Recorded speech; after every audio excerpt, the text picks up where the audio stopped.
احمده ونصلي على رسوله الكريم اما بعد فقد قال الله تبارك وتعالى كما ورد في سورة لقمان اعوذ بالله من الشيطان الرجيم بسم الله الرحمن الرحيم ومن يسلم وجهه الى الله وهو محسن فقد استمسك بالعروة الوثقى وقال تبارک و تعالی كما ورد في سورة البقرة بلى من اسلم وجهه لله وهو محسن فله اجره عند ربه ولا خوف عليهم ولا هم يحزنون وقال عز وجل كما ورد في سورة النساء ومن احسن دينا ممن اسلم وجهه لله وهو محسن واتبع ملة ابراهيم حنيفا وقال جل وعلا كما ورد في سورة المائدة ليس على الذين آمنوا وعملوا الصالحات جناح فيما طعموا إذا ما اتقوا وآمنوا وعملوا الصالحات ثم اتقوا وآمنوا ثم اتقوا وأحسنوا والله يحب المحسنين صدق الله العظيم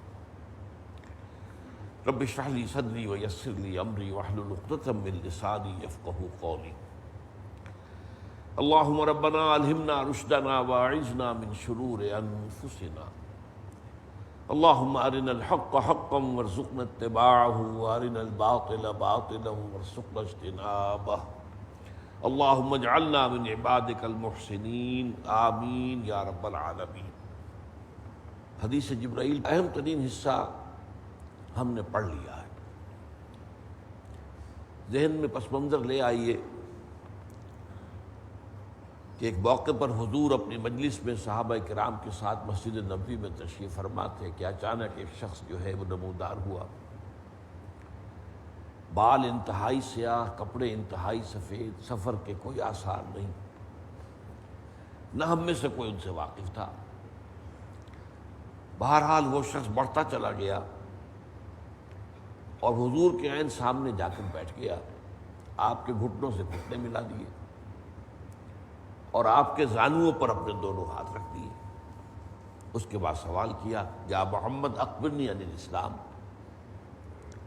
اے محمد صلی اللہ علیہ وسلم بتائیے مجھے اسلام کیا ہے۔ حضور نے جواب دیا، اس پر اس نے تصدیق کی، توثیق کی، صدقتا۔ تو حضرت عمر فرماتے ہیں ہم حیران ہوئے کہ یہ کون ہے کہ جو سوال کرتا ہے تصدیق بھی کرتا ہے۔ یہ تو کسی استاد کا انداز ہوتا ہے کہ وہ شاگرد سے سوال کرے اور پھر اگر جواب صحیح ملے تو اس کو شاباش بھی دے۔ پھر اس نے پوچھا اخبرنی عن الایمان، اس کا بھی حضور نے جواب دیا، یہ ہم پڑھ چکے ہیں۔ پھر تیسرا سوال اس نے کیا، اخبرنی عن الاحسان، اب مجھے احسان کے بارے میں بتائیے۔ آج ہماری گفتگو کا موضوع یہ ہے۔ اسلام اور ایمان کے بارے میں ہم نے خاص مفصل گفتگویں کر لی ہیں اور ان کی جو اہمیت ہے، ان میں جو فرق ہے، اور جس کی وجہ سے کہ اس پر اتنا زور دیا گیا یہاں کہ اس فرق کو پورے طور پر ملحوظ نہ رکھا جائے تو بہت سے مغالطے پیدا ہو جاتے ہیں۔ احسان کیا ہے؟ سب سے پہلے اس لفظ کو سمجھ لیجئے۔ حسن، یہ تو اردو میں مستعمل لفظ ہے، عربی کا لفظ ہے، لیکن یہ کہ کون نہیں جانتا۔ خوبصورتی، عمدگی، موزونیت، بہت سے پہلوؤں سے حسن جس کا مفہوم ہم جانتے ہیں۔ احسان کے معنی ہے کسی کو حسین بنانا۔ حسنت جمیع خصالہ، حضور کے تمام ہی عادات جو ہیں وہ نہایت حسین تھی۔ تو حسن یحسن، حسین ہونا۔ احسن یحسن، کسی کو حسین بنانا۔ اب یہ لفظ جو ہے لفظی اعتبار سے اچھی طرح سمجھ لیجئے تاکہ اس کی اصل حقیقت واضح ہو جائے۔ اس لیے کہ بدقسمتی سے یہ جو احسان کا یہاں پر موضوع آیا ہے، ہمارے ہاں اس کی جگہ پر ایک اور لفظ معروف ہو گیا، تصوف، اور وہ اتنا معروف ہوا کہ اس نے اس احسان کے لفظ ہی کو ہماری لغت سے گویا کہ خارج کر دیا۔ احسان کے ایک لفظی معنی ہے کسی پر بھلائی کرنا، یہ بھی ہے،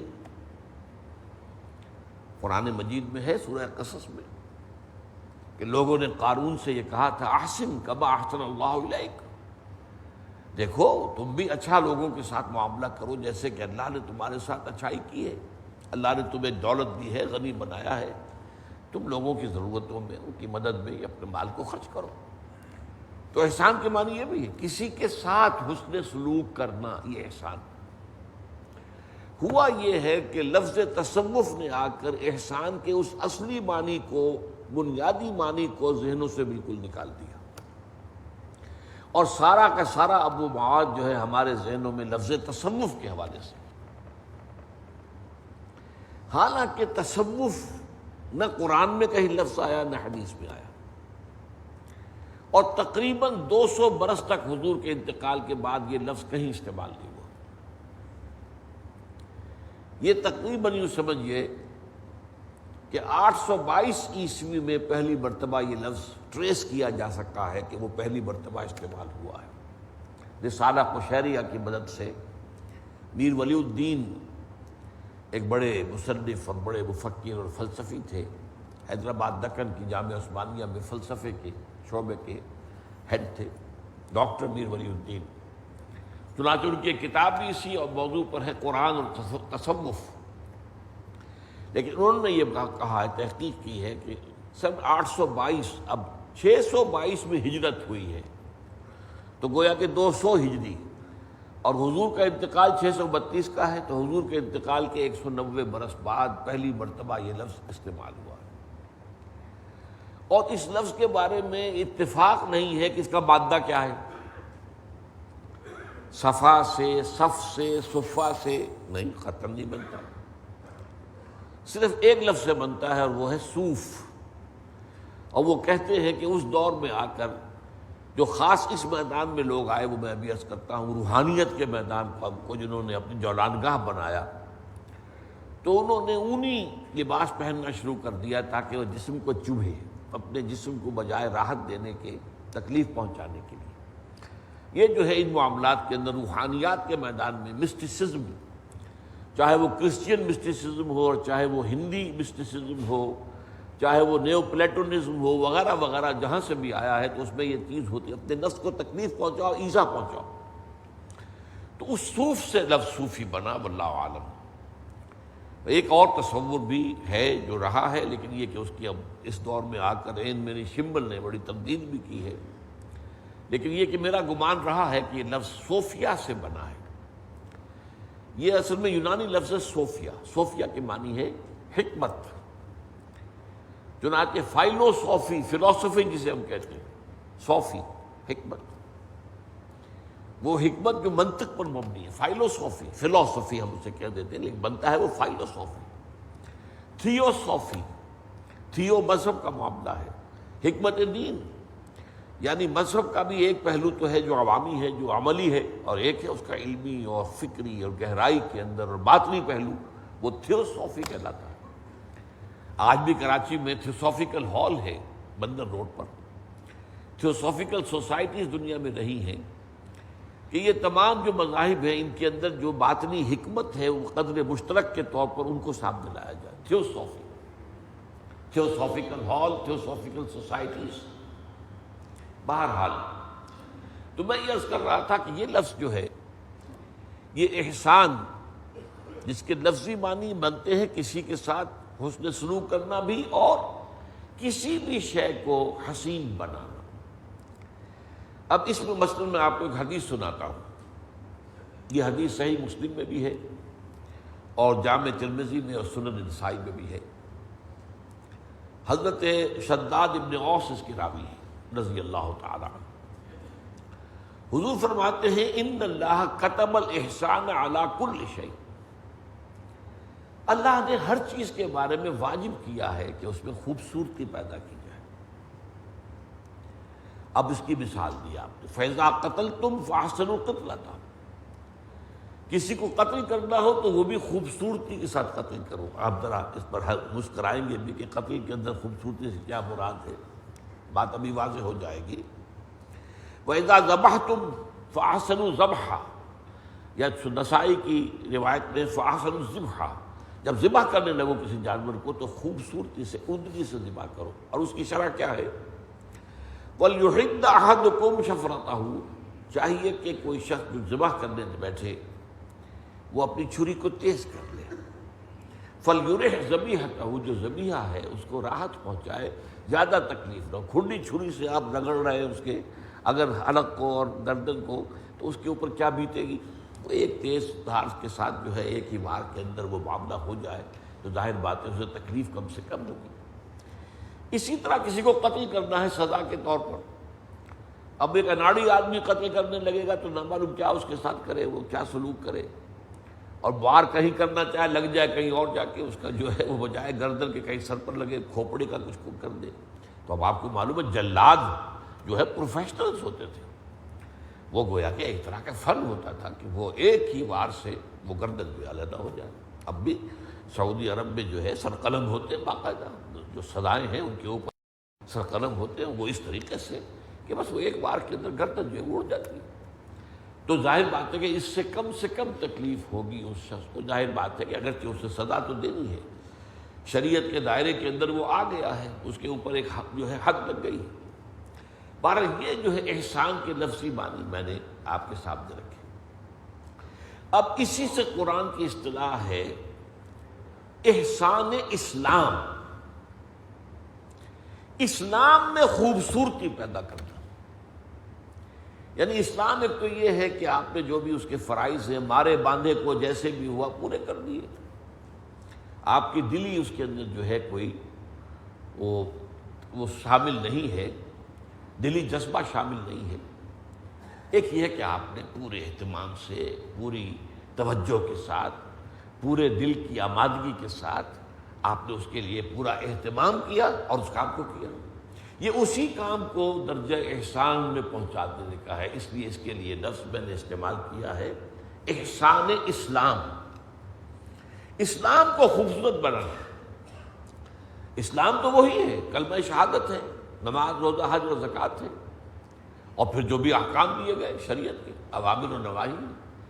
لیکن ایک یہ ہے کہ ان کو جیسے بھی ہو بے دلی سے، تھوڑ دلے پن کے ساتھ اور طبیعت کی عدم آمادگی جو ہے اپنے آپ کو گھسیٹ کر کسی طریقے سے وہ آپ خانہ پوری کر دیں. اور ایک یہ ہے کہ بڑی دلی آمادگی کے ساتھ، بڑی خوش دلی کے ساتھ دل لگا کر بہتر سے بہتر انداز میں وہ کریں. یہ احسان اسلام. تو میں نے آپ کو 3 آیتیں سنائی ہیں.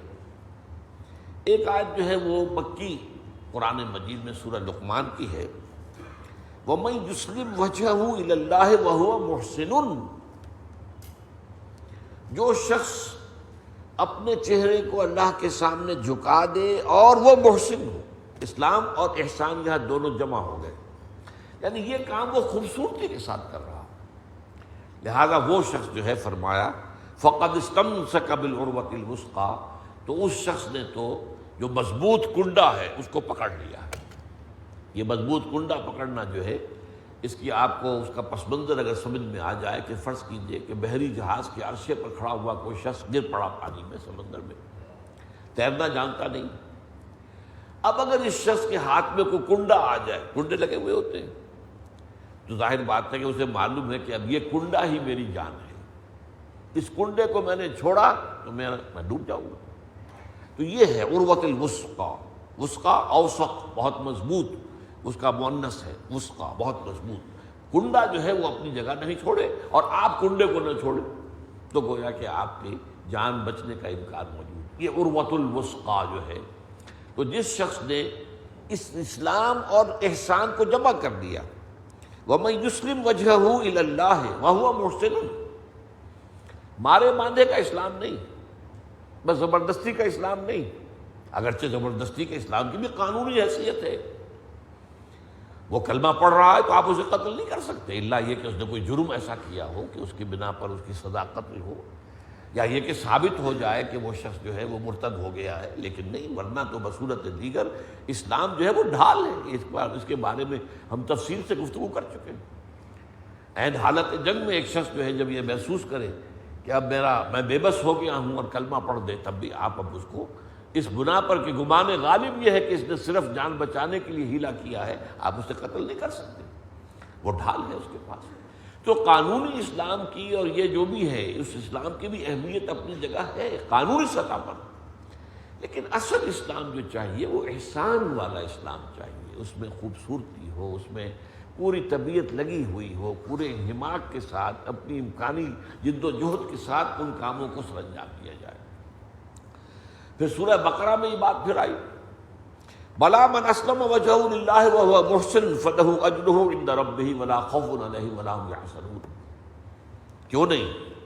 جس شخص نے اپنا چہرہ اللہ کے سامنے جھکا دیا، تسلیم کر دیا، سر تسلیم خم کر دیا، وہو محسن، اور وہ یہ کام کر رہا ہو خوبصورتی کے ساتھ، عمدگی کے ساتھ، دلی آبادگی کے ساتھ، بہتر سے بہتر انداز میں، پھر اس کے یقیناً جو ہے اس کا اجر اس کے رب کے پاس محفوظ ہے، اس کے لیے نہ کوئی خوف ہوگا نہ حزن ہوگا۔ سورہ نساء میں فرمایا وَمَنْ أَحْسَنُ دِينًا مِمَّنْ أَسْلَمَ وَجْهَهُ لِلَّهِ وَهُوَ مُحْسِنٌ وَاتَّبَعَ مِلَّةَ إِبْرَاهِيمَ حَنِيفًا۔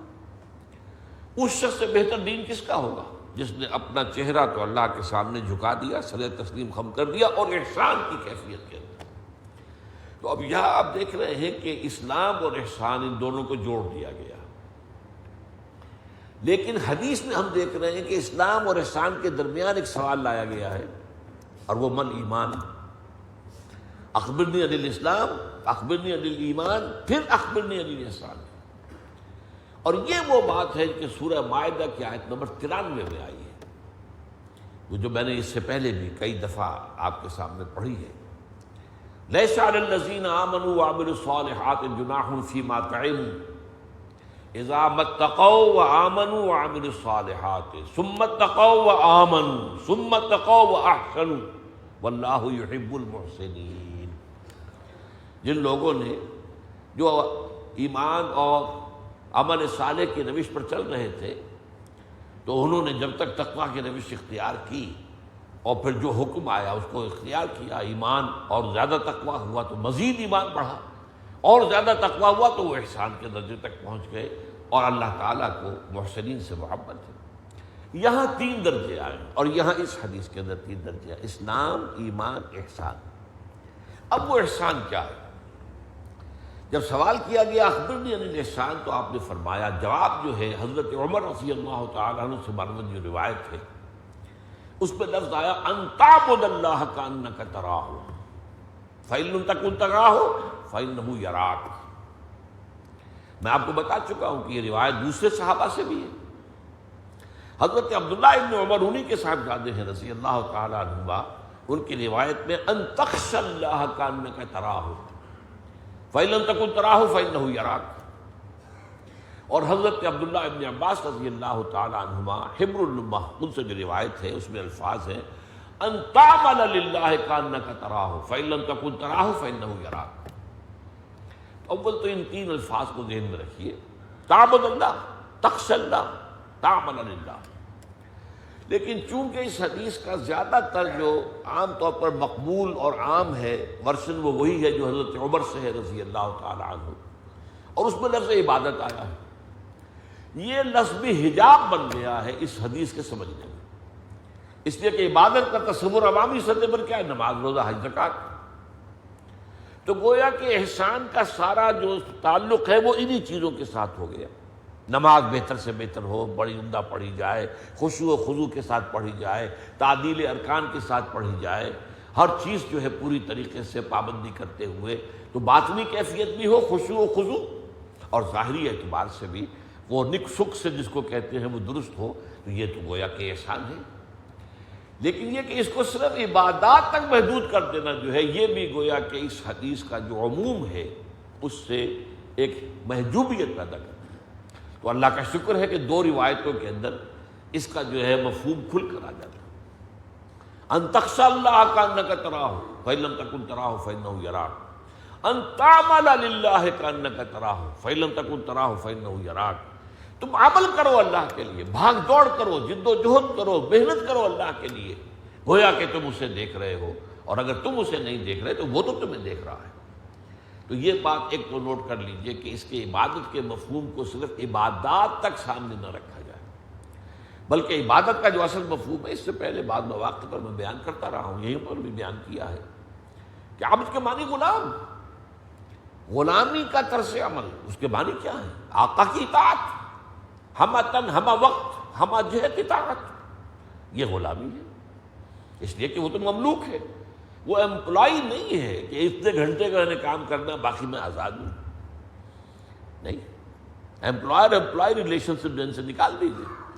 مالک اور غلام، آقا اور غلام، غلام تو ملکیت ہے، اس کے کوئی اوقات معین نہیں ہے۔ وہ یہ بھی نہیں کہ میں یہ کام تو نہیں کروں گا، یہ کروں گا، آپ نے مجھے ملازم رکھا ہے باورچی کی حیثیت سے، میں آپ کا ٹوائلٹ تو صاف نہیں کروں گا، لیکن نہیں، غلام تو نہیں کہہ سکتے۔ تو ہمہ تن ہمہ وقت ہمہ جہت بندگی، اس لیے خوبصورت جو وہ آیت ہے قرآن مجید کی سورہ ذاریات کی، وما خلقت الجن والانس الا لیعبدون، اس کی جو ترجمانی کی ہے شیخ سعدی نے، زندگی آمد برائے بندگی، زندگی بے بندگی شرمندگی۔ تو بندگی اس کا جو ہے سب سے بڑا مفہوم، البتہ اس کے ساتھ ہی اس میں محبت کا ایلیمنٹ شامل ہوگا، تب عبادت بنے گی، محض اطاعت نہیں، محبت۔ لہذا ایک ہے لفظ فارسی کا بندگی اور ایک ہے لفظ پرستش، تو بندگی اور پرستش کو جمع کریں گے تو عبادت بنے گا، لیکن اس کا وہ پہلو بہرحال سامنے رہنا چاہیے کہ اس سے مراد صرف یہ عبادات نہیں، یہ بھی اس میں شامل ہے۔ نماز، روزہ، حج اور زکوٰۃ عبادات ہیں جو اس بڑی عبادت کے لیے ہمیں تیار کرتے ہیں، ہمیں سپورٹ کرتے ہیں، اس لیے کہ وہ بڑی عبادت آسان کام نہیں ہے۔ ہمہ تن ہمہ وقت ہمہ جہت اللہ کی بندگی کرنا، اطاعت کرنا، اس کے لیے آپ کو سپورٹس کی ضرورت ہے۔ نماز سپورٹ دیتی ہے، روزہ سپورٹ کرتا ہے، زکوٰۃ سپورٹ کرتی ہے، حج سپورٹ کرتا ہے۔ تو پہلی بات تو یہ کہ احسان، اس کے لفظی معنی کسی شے کو حسین بنانا، یہاں مراد احسان اسلام، اسلام خوبصورت ہو جائے، اور اس کے لیے میں نے آیات آپ کو سنائی۔ حدیث میں جب فرمایا تو اس کا جواب کیا ہے؟ ان تعبد اللہ کانک تراہ فإن لم تکن تراہ فإنہ یراک، ان تخشى اللہ کانک تراہ فإن لم تکن تراہ فإنہ یراک، ان تعمل اللہ کانک تراہ فإن لم تکن تراہ فإنہ یراک۔ اب یہ جو الفاظ ان کو نوٹ کیجئے، اس طریقے سے اللہ کی بندگی کرنا گویا کہ تم اللہ کو دیکھ رہے، یہ اصل میں ایمان اور یقین کی انتہائی کیفیت کا نام ہے وہی ایمان۔ ایمان در حقیقت بالغیب ہے، اللہ ہمارے سامنے تو نہیں ہے ہمارے پاس ہے، ہمارے ساتھ ہے، نحن اقرب الیہ من حبل الورید، لیکن غیب کا ایک پردہ جو ہے وہ جو ہے موجود ہے، حائل ہے۔ لیکن اس ایمان کی شدت، اب یہاں پہ ایمان کا ایک ڈائمنشن آ رہا ہے، اور گہرائی، ایمان کی گہرائی اتنی شدید ہو جائے کہ گویا کہ تم اسے دیکھ رہے ہو۔ یہ گویا کہ کہا گیا کانک تراہ، دیکھ تو سکتے نہیں، اس دنیا میں رہتے ہوئے دیکھنا ممکن نہیں۔ وہ تو حضرت موسیٰ علیہ السلام جو ہیں جلیل القدر پیغمبر ہیں، انہوں نے بھی جب استدعا کی انظر الیک، اے اللہ یہ مکالمہ تو نے مجھے میرے ساتھ فرمایا اور مجھے سرفراز کیا اس مکالمے کے شرف سے، لیکن یہ کہ ذرا دیدار بھی عطا فرما، تو جواب ملا کہ لن ترانی، نہیں تم نہیں دیکھ سکتے۔ یہ تو حضور کے بارے میں بھی اختلافی مسئلہ ہے کہ شب معراج میں بھی حضور نے اللہ کو دیکھا یا نہیں دیکھا، اللہ کی آیات کو دیکھا۔ قرآن مجید میں تو یہی ہے، لقد رأى من آیات ربہ الکبریٰ، اللہ کی عظیم ترین آیات کا مشاہدہ کیا۔ لیکن بہرحال ایک رائے ہے، صحابہ میں سے موجود ہے کہ اللہ کو دیکھا، چنانچہ حضرت علی رضی اللہ تعالیٰ عنہ کی رائے یہ ہے، حضرت عمر کی نہیں، حضرت عائشہ کی نہیں۔ حضرت عائشہ نے تو بہت خوبصورت الفاظ کہے، جب پوچھا گیا کہ کیا حضور نے اللہ کو دیکھا تو آپ نے فرمایا نور انا یرا، وہ تو نور ہے، اسے دیکھا کیسے جائے؟ نور کے ذریعے سے آپ کسی چیز کو دیکھتے ہیں، نور کو نہیں دیکھ سکتے۔ بہرحال یہ ایک اختلافی بات ہے، لیکن یہ کہ یہ بات جو یہاں کہی گئی کانک تراہ، یہ اصل میں انٹینسٹی، اللہ کے وجود، اللہ کی حقیقت، اللہ پر اس طریقے سے یقین ہو جائے جتنا کہ کسی چیز کو آنکھوں کے دیکھنے سے یقین پیدا ہوتا ہے۔ یہ کانک تراہ فإن لم تکن تراہ فإنہ یراک۔ اب اس دوسرے ٹکڑے کے دو معنی کیے گئے، ایک تو یہ بھی ہے کہ اس سے کہا گیا کہ اگرچہ تم اسے نہیں دیکھتے ہو وہ تو تمہیں دیکھ رہا ہے، یہ گویا کہ اسی کی وضاحت ہے پہلے ٹکڑے کی۔ اور ایک مفہوم یہ لیا گیا کہ یہ دوسرا درجہ، پوچھنا درجہ تو یہی ہے، اتنی شدت پیدا ہو جائے گویا کہ فی الواقع اپنی آنکھوں سے دیکھ رہے ہو۔ اگر یہ نہ حاصل ہو سکے تو اس سے کمتر درجے میں یہ یقین ہو کہ اللہ مجھے دیکھ رہا ہے، یہ استحضار کہ میں اللہ کی نگاہ میں ہوں، اللہ مجھے دیکھ رہا ہے۔ قرآن مجید میں آتا ہے حضور سے خطاب فرماتا فَإِنَّكَ بِأَعْيُنِنَا، اے نبی آپ ہماری نگاہوں میں ہیں، ہم آپ کو دیکھ رہے ہیں۔ اب اس کیفیت میں جو ہوتی ہے، اللہ کا بندہ جو ہے جب اللہ کے لیے کوئی محنت کر رہا ہے، اللہ کے لیے کوئی کام کر رہا ہے، اللہ کے لیے کوئی خدمت اس کے دین کی جو ہے سر انجام دے رہا ہے، اس کے لیے بھوک برداشت کر رہا ہے، اس کے لیے تکلیف جھیل رہا ہے، اس وقت یہ اس کا احساس جو ہے کس قدر اس کے لیے وہ دل جوئی کا بندوبست کا سامان فراہم کر، اللہ مجھے دیکھ رہا ہے، میرا مالک جس کے لیے میں یہ سب کچھ کر رہا ہوں۔ ایسا نہیں کہ مر گئے ہم، انہیں خبر نہ ہوئی، ہم تو ان کے لیے جو ہے اپنا سب کچھ جو ہے لٹا بیٹھے، انہیں پتہ بھی نہیں، وہ مجھے دیکھ رہا ہے، اس کے علم میں ہے۔ میری ساری جو بھی خدمتیں ہیں، خدمت گزاریاں ہیں، میری جو قربانیاں ہیں، میرا جو اصرار ہے، میری جو محنت ہے، میری جو بھاگ دوڑ ہے، ان تعمل للہ کانک تراہ فإن لم تکن تراہ فإنہ یراک، تو وہ تو مجھے دیکھ رہا ہے۔ تو یہ اصل میں ٹکڑا جو ہے اس کے دو مفہوم ہے۔ ایک تو یہ کہ پہلی ہی بات کی وضاحت ہے کہ اگرچہ تم اسے نہیں دیکھ سکتے لیکن وہ تو تمہیں دیکھ رہا ہے نا، اس لیے یہ یقین پیدا ہو جانا کہ وہ مجھے دیکھ رہا ہے، یہ بھی درجہ احسان پر فائز ہونے کے لیے کافی ہے۔ لیکن اگر اس سے آگے جو صورتحال جو ہے پیدا ہو جائے، وہ شدت اتنی بھی ہو سکتی ہے، اور اس کے بعد صحابہ کرام کی طرف سے اس قسم کی بات کہی گئی ہے۔ حضور کی عادت شریفہ تھی کہ آپ فجر کی نماز کے بعد تشریف رکھتے تھے تھوڑی دیر، یہ نہیں جو ہمارا حال ہے نماز پڑھی اور گئے بس بات ختم ہوئی، لیکن یہ کہ اس کے بعد صحابہ سے کچھ گفتگو ہوتی تھی، کسی نے کوئی خواب دیکھا ہو تو بیان کرے، اس کے بارے میں کچھ اور گفتگو۔ تو ایک صحابی سے آپ نے پوچھا کیف اصبحت، آج کیسی صبح ہوئی تمہیں، کیسی صبح نصیب ہوئی؟ تو ان کا جواب جو ہے وہ بڑا غیر معمولی تھا، اصبحت مومنا حقا یا رسول اللہ صلی اللہ علیہ وسلم، اللہ کے رسول مجھے تو آج سچے مومن کی صبح نصیب ہوئی ہے۔ اب یہ بات جو ہے غیر معمولی تھی تو حضور نے پوچھا لکل شیء صفۃ فما صفۃ ایمانک، ہر شے کی کوئی نہ کوئی صفت ہوتی ہے جس سے آدمی اس کو پہچانتا ہے، تو یہ جو تم کہہ رہے ہو کہ مجھے سچے مومن کی صبح نصیب ہوئی ہے تو اس کی کیا کیفیت ہے وہ بیان کرو۔ عرض کیا کانی انظر الی الجنہ، میری کیفیت یہ کانی وہی لفظ ہے، کاننا کا طرح ہو، کانی انظر الی الجنہ، مجھے تو محسوس ہوتا میں جنت کو دیکھ رہا ہوں، وکانی انظر الی النار، اور مجھے تو یقین ہے کہ ایسے جیسے کہ میں دیکھ رہا ہوں جہنم کو۔ تو یہ کیفیت جو ہے ایمان کی شدت، ایمان کا اس درجے میں ہو جانا جو ہے در حقیقت یہ احسان اسلام ہے۔ اس میں اللہ کے لیے جد و جہد، اللہ کے لیے محنت، اللہ کے لیے بھاگ دوڑ، اللہ کا خوف، اللہ کی خشیت، استحضار اللہ فی القلب، اللہ کے عبادت، اللہ کی یہ تمام جو کیفیت ہے، اس سب کے اندر حسن پیدا ہو جائے، نکھار پیدا ہو جائے، خوبصورتی پیدا ہو جائے، اور یہ کیفیت اگر پیدا ہوگی تو کس سے ہوگی؟ وہ یقین کی گہرائی سے۔ اب یوں سمجھیے کہ ہمارے سامنے تین درجے آئے، ایمان صرف زبان پر آیا ہے تب بھی اسلام تو ہو گیا، اقرار باللسان ان تشہد ان لا الہ الا اللہ وان محمد رسول اللہ، اب ایمان دل میں داخل ہو جائے یہ ایمان ہو گیا۔ ایک ہے اب یہ ایمان دل کی گہرائیوں میں اتر جائے، اور دل کی گہرائیوں کے بارے میں یہ جان لیجئے اتھاہ ہیں یہ گہرائیاں، اس لیے کہ دل جسے ہم کہتے ہیں، ایک تو یہ گوشت کا ایک ٹکڑا ہے اور یہ اس کا کام ہے خون پمپ کرنا، ایک طرف سے خون لیتا ہے، پھیپھڑوں کی طرف سے صاف شدہ خون آ گیا، اس نے دھکیل دیا پورے جسم کی طرف، پورے جسم سے وہ خون جس کے اندر آلائشیں وغیرہ جمع ہو گئی ہیں وہ لے کر اور پھیپھڑوں کی طرف اس کو دھکیل دیا تاکہ وہاں اس کی صفائی ہو جائے۔ تو یہ ایک پمپ ہے اور اس کے سوا کچھ بھی نہیں۔ لیکن دین کے اعتبار سے، قرآن کے اعتبار سے یہ اصل میں روح انسانی کا مرکز ہے اور محل ہے، یہ روح جو ہے، اور اس روح کا تعلق ذات باری تعالیٰ کے ساتھ براہ راست ہے، لہذا اس قلب کی گہرائی آپ ناپ نہیں سکتے۔ اس میں جو بہت خوبصورت بات کہی ہے سلطان باہو نے،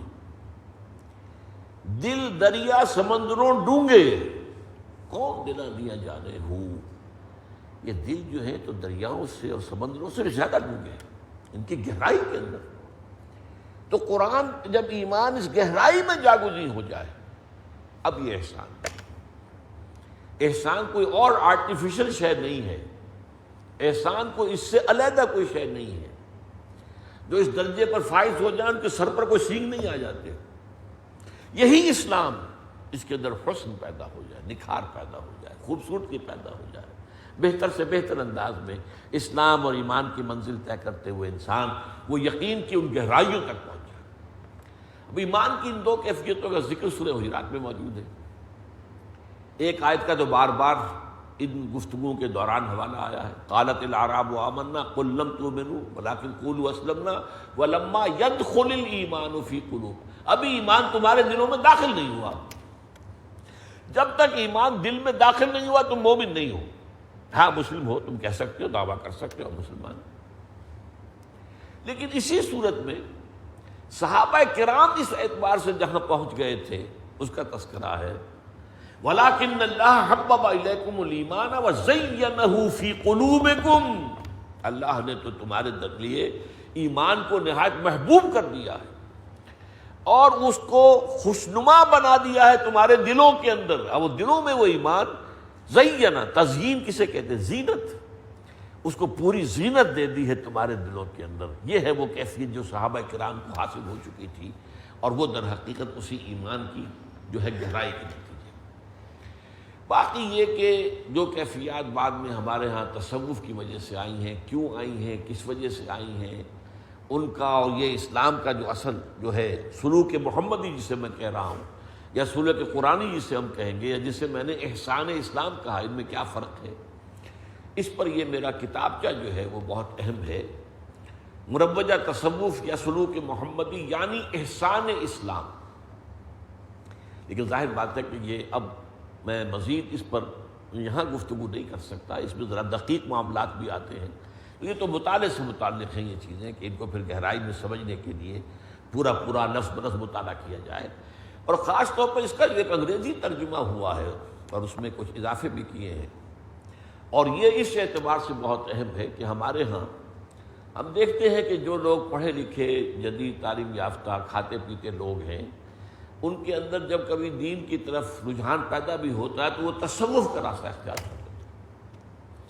تو اس حقیقت کو ان پر منکشف کرنے کے لیے ریئلٹی آف تصوف in the light of the prophetic model, حضور سے بڑے کون ہوں گے جنہوں کے لوگوں کو احسان کی تعلیم اور تربیت دی اور تزکیہ کیا اور قرب خداوندی کے مراحل طے کروائے. حضور سے بڑھ کر کون ہوگا؟ ان کا طریقہ کیا تھا، انہوں نے کس طور سے کیا تھا، اور یہ جو ہمارا مروجہ تصوف ہے وہ کس طور سے اس سے ایک علیحدہ راستہ، اگرچہ اس کی وجہ ہے، اس کا سبب ایک ہوا ہے خاص جس کو بیان کرنے کا اس وقت موقع نہیں ہے. بہرحال اس پر تیسرے سوال کی بات ختم ہوئی. چوتھا سوال پھر کیا ہے حضرت جبرائیل نے حضور سے، اخبرنی عن الساعہ، اب مجھے ذرا قیامت کے بارے میں بتائیے. آپ نے فرمایا مل مسئول عنہا بعالم من السائل. ان کے سوال کا مراد یہ تھی کہ قیامت کب آئے گی. آپ نے فرمایا کہ جس سے پوچھا جا رہا ہے اس معاملے میں وہ پوچھنے والے سے زیادہ واقف نہیں ہے. آپ نے صاف اعتراف کیا. تو قرآن مجید کے اندر جو ہے خاص واضح طور پر ہے، یسألونک عن الساعۃ ایان مرساہا فیما انت من ذکراہا الی ربک منتہا. یہ آپ سے پوچھتے ہیں قیامت کے بارے میں، ساعت کے بعد کب آئے گی، کب لنگر انداز ہوگا یہ جہاز. تو آپ کو اس سے کیا سروکار، آپ کا تو کوئی تعلق اس سے نہیں. آپ کا کام ہے خبردار کرنا کہ آئے گی، اس کے لیے تیاری کر لو. کب آئے گی اس کا علم نہیں. اس اعتبار سے آپ نے اس کا جواب دینے سے معذرت کی. مل مسئول عنہا بعالم من السائل. اب انہوں نے چوتھا سوال کیا، فاخبرنی عن اماراتہا، تو مجھے اس کی کچھ علامات کے بارے میں بتا دیجیے جس سے اندازہ ہو جائے کہ وہ زمانہ اب قریب آ گیا ہے. اب یہ ایک مستقل موضوع ہے علامات قیامت، اشراط الساعہ، علامات القیامہ، اشراط الساعہ، اس پر باقاعدہ حدیث کے جو مجموعے کتابیں ان میں پورے ابواب ہیں. بہت لمبی باتیں ہیں یہ. ایک عمومی ہیں، ابتدائی ہیں، جنہیں کہتے ہیں چھوٹی علامتیں. ایک بڑی علامتیں، 10 علامتیں ہیں. ان میں دجال کا ظہور ہے، حضرت مہدی کا ظہور ہے، حضرت عیسیٰ کا نزول ہے، دھوئیں کا معاملہ ہے، خسف کا معاملہ ہے، زمین 3 جگہ سے دھس جائے گی وغیرہ وغیرہ. یہ مختلف اشراط الساعہ ہیں. تو ان کو کہتے ہیں بڑی علامتیں، چھوٹی علامتیں. یہاں جو 2 علامتیں آئی ہیں وہ بہت اس وقت کے لیے ہمارے لیے چشم کشا ہے الفاظ. قال ان تلد الامۃ ربتها، کہ لونڈی اپنی مالکہ کو جنے گی. اب اس کے معنی کیا ہے کہ ایک دور آئے گا کہ اولاد میں اتنی سرکشی پیدا ہو جائے گی کہ وہ اپنے والدین کے اوپر گویا کہ حاکم ہو جائیں گے. والدین ڈریں گے کہ ان سے کچھ میں کہہ نہ دوں، یہ پتہ نہیں کیا جواب میں کیا کہہ دیں، مجھے کیا کہہ دیں. یہ کیفیت آج ہے ہمارے یہاں. خاص طور پر یہاں پر لڑکیوں کا معاملہ. آپ کو معلوم ہے کہ لڑکیوں کے بارے میں تو یہ ہے، بیٹیاں جو ہیں وہ تو بہت زیادہ مؤدب اور بہت ہی یوں سمجھیے کہ ان معاملے کے اندر خاص طور پر ماں کی محبت اور ماں کا ادب اور ماں کے سامنے سر جھکا کر رکھنا. لیکن جب بیٹیاں جو ہیں اپنی ماؤں کو اپنی باندیوں کی طرح ٹریٹ کریں گی، ان تلد الامۃ ربتها، اور یہ کیفیت آج موجود ہو چکی ہے. اور دوسری علامت جو اس کو ہم آنکھوں سے دیکھ سکتے ہیں، اپنی آنکھوں سے، وَأَن تَرَىٰ الْحُفَاةَ الْعُرَاةَ الْعَالَةَ رِعَاءَ الشَّاءِ يَتَطَاوَلُونَ فِي الْبُنْيَانِ. دوسری علامت یہ ہوگی کہ تم دیکھو گے ننگے پیر رہنے والے، ننگے بدن رہنے والے، انتہائی مفلس و قلاش بکریوں کے چرواہے اونچی اونچی عمارتیں بنائیں گے اور اونچی اونچی عمارتیں بنانے میں ایک دوسرے سے مقابلہ کریں گے. اب یہ نقشہ آج آپ سمجھ لیجئے کہ 50-60 سال پہلے کا عالم عرب اور آج کا عالم عرب، یہ جو ہے خاص طور پر بالکل یہ کنٹراسٹ ایسا نمایاں نظر آتا ہے. کھانے کو کچھ نہیں ہوتا. یہ حج میں خاص طور پر قربانی کا ایک بہت بڑا جو ہے اس کی حکمت یہ تھی کہ وہاں کے رہنے والوں کو کچھ کھانا میسر آ جائے. بے وادٍ غیر ذی زرع، وہاں کچھ پیدا ہوتا ہی نہیں، کوئی پیداوار ہی نہیں. حضرت ابراہیم نے دعا کی تھی، ربنا انی اسکنت من ذریتی بوادٍ غیر ذی زرع عند بیتک المحرم. تو پروردگار تو ہی بندوبست کر، لوگوں کی توجہ ان کی طرف مبذول کر. لیکن یہ کہ آپ کو معلوم ہے کہ یہ لوگ جو ہیں قربانیوں کے گوشت پر جھپٹ کر پڑتے تھے، سکھاتے تھے، کھینچ کر لے جاتے تھے، سکھا کر رکھتے تھے، سال بھر کھاتے تھے. پھر یہ کہ انہیں قربانیوں کی وجہ سے بھیڑیں بکریاں جو پالتے تھے ان کی قیمتیں ملتی تھی، انہیں وہ ان کا بوم ہوتا تھا. یہ صورتحال عرب کی تھی. اور جو تھا یہ مشرقی ساحل جو ہے جہاں اب تیل کی وجہ سے اب جو ہے وہ یورپ کے شہروں کو مات دینے والے شہر آباد ہو چکے، اور وہاں جو اونچی اونچی عمارتیں. تو یہ کیفیت جو ہے آج ہماری نگاہوں کے سامنے ہے. ان تری الحفاة، ننگے پاؤں رہنے والے، پاؤں میں جوتی نہیں ہوتی تھی. العراة، ننگے بدن، لباس نہیں، کہیں کتھڑے سے تھوڑے سے جو ہے وہ اپنے کو سطر ڈھانپا ہوا ہے. عالتا، نہایت مفلس اور قلاش. رعاء الشاء، بکریوں کے چرواہے. یتطاولون فی البنیان، تم دیکھو گے کہ وہ یتطاول جو ہے لفظ اس کو سمجھ لیجئے، باب تفاعل میں 2 چیزیں سامنے آتی ہیں. ایک تو کسی چیز میں مبالغہ، طول میں مبالغہ، یعنی اونچی اونچی اونچی اونچی منزل بنانے کا جو ہے وہ اس کی خواہش ہو جائے گی. ایک اس میں مقابلہ بھی ہوتا ہے، تطاول، وہ اونچائی میں مقابلہ کرنا. اس نے اونچی بنا لی، اس نے اگر 40 منزلہ بنا لی، میں 45 منزلہ بناؤں گا. تو یہ ہے دوسری علامت کہ جس کو آج ہم اپنی نگاہوں کے ساتھ دیکھ سکتے ہیں کہ موجود ہے. ان تلد الامۃ ربتها، پہلی یہ کہ لڑکیاں، لونڈیاں اپنے آقاؤں کو جنیں گی. ان کی جو بیٹیاں ہوں گی وہ ان کی آقائیں بن جائیں گی. وَإِن تَرَى الْحُفَاةَ الْعُرَاةَ الْعَالَةَ رِعَاءَ الشَّاةِ يَتَطَاوَلُونَ فِي الْبُنْيَانِ، اور جب کہ تم یہ دیکھو گے، اب اس میں ایک روایت کے اندر ایک پانچواں سوال بھی ہے۔ یہ روایت ہے حضرت عبداللہ ابن عباس سے رضی اللہ تعالیٰ عنہ۔ حضرت جبرائیل کا پانچواں سوال ہے، یا رسول اللہ وَمَنْ أَصْحَابُ الشَّاءِ وَالْحُفَاةُ الْجِيَاعُ الْعَالَةُ، اے اللہ کے رسول یہ بھی بتائیے کون ہوں گے یہ جو بھوکے ہوں گے، ننگے ہوں گے، ننگے پاؤں ہوں گے، بھوکے ہوں گے اور بکریوں کے چرانے والے ہوں، کون ہوں گے یہ؟ قال العرب، حضور نے فرمایا عرب۔ گویا کہ یہ پیشن گوئی بھی موجود ہے۔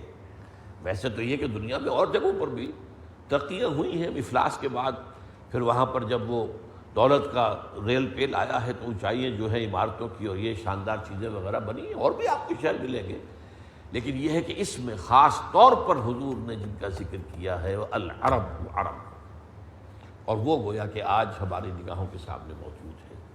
تو گویا کہ قیامت، ویسے تو حضور نے فرمایا انما بعثت انا والساعة کہاتین، میں اور قیامت اس طرح ہیں جیسے یہ دو انگلیاں ملی ہوئی۔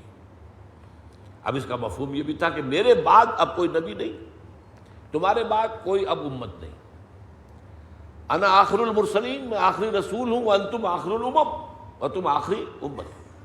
اب تو گویا کہ قیامت ہی آئے گی۔ اور ایک یہ بھی ہے کہ یہ دونوں جڑے ہوئے ہیں زمانے کے اعتبار سے، زیادہ فاصلہ نہیں ہے حضور کی بعثت کے بعد سے قیامت میں۔ اور یہ چیز جو ہے اب خاص طور پر اس کے اندر بہت سی بعض کتابیں بھی لکھی گئی ہیں۔ ایک کتاب ہم نے بھی یہاں شائع کی تھی، ایک مصری سعودی عرب کے ایک عالم دین کی، عمر و هذه الامہ، اس امت کی عمر کتنی ہے، اس موضوع پر۔ بہرحال اس سے اندازہ یہ ہو رہا ہے کہ وہ جو بتائی گئی تھی علامات، وہ بہت زیادہ جو ہے ان کا اب ظہور بہت قریب معلوم ہوتا ہے۔ اور یہ تو وہ چیزیں ہیں جو دو اس حدیث میں جو آئی ہیں کہ یہ تو گویا کہ ہر شخص بچشم سر وہ دیکھ سکتا ہے کہ یہ ساری علامتیں جو آج موجود ہیں۔ اللہ تعالیٰ اس حدیث جبرائیل کو ہمارے لیے علم کا اور حکمت کا ذریعہ بنا دے، اور باتوں کو سمجھنے کا اور ان پر پھر عمل پیرا ہونے کی ہمیں توفیق عطا فرمائے۔ بارک اللہ لی و لکم فی القرآن العظیم و نفعنی و ایاکم بالآیات و الذکر الحکیم۔